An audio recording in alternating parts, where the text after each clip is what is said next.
Presented by Adi Shakti Films.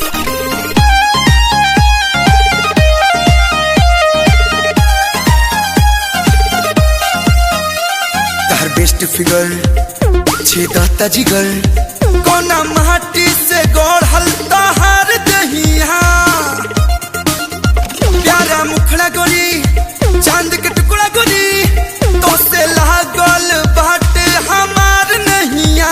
अरे गर्मी में चाभे वाला ठंडा में दागे वाला कोल्ड स्टोर के बर्फ लागलू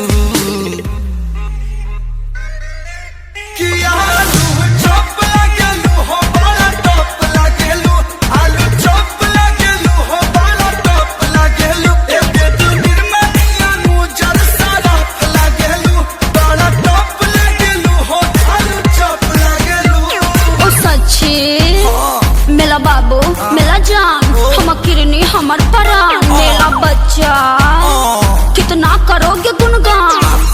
थैंक यू सो मच। क्या मैं सच में लगती हूँ तुम्हें आलू चाप? मैं झूठ नहीं बोलता।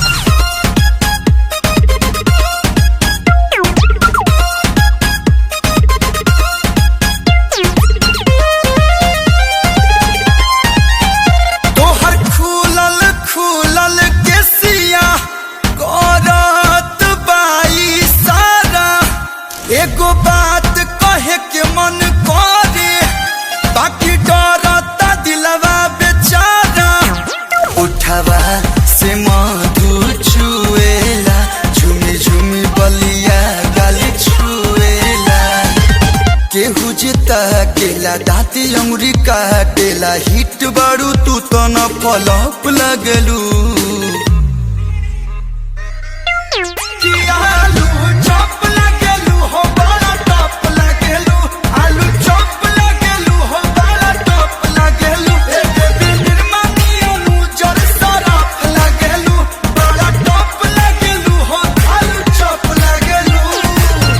पाउडर निरमा दूध सी सफेदी।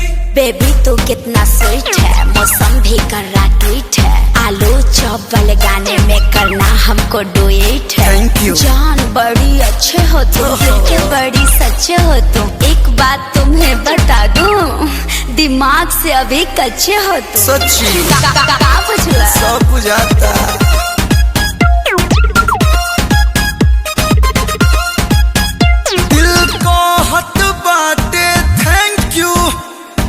अद्भुत भगवान के जे मालिक बन गईनी अतना सुघर सामान के ये जमाना जे करप मरेला उ प्यार तो कलुआ से करेला। दुधिया गोराई तू हर जान लेके जाई हमार जीते वाला तू तो वर्ल्ड कप लागेलू।